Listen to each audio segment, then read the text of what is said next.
Jag växte upp i Jag växte upp i ett ytterstadsprojekt. Jag blev en soc fan snabbt, svär ingenting var lätt. Jag satt och rökte ganja hela dagarna. Jag hade inga pengar så vi började bryta lagarna. Det var ju ganska kul att kasta sten mot en snurr.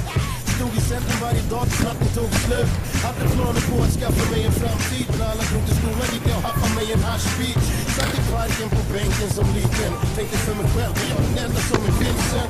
Tiden gick och jag tog in mer och mer. Beroende och shit, jag var på väg att falla ner. Men jag visste, någonstans inuti min själ så finns det mer än denna neger i misär. Jag tror det var musiken som förstod. Vissa steg och till sås, vissa fingret och bara dröm. Men vad fan, stå stilla för helvete!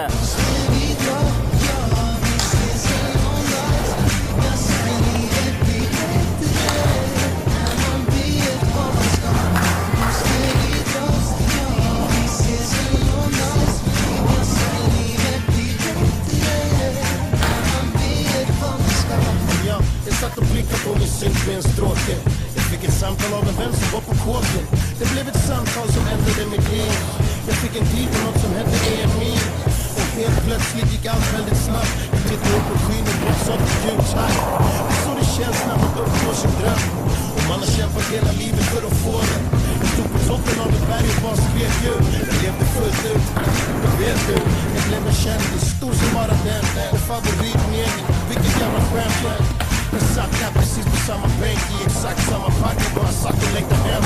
Det var så kallt att jag var tvungen att dra in. Jag svär, jag lämnar allt för att skaffa min familj.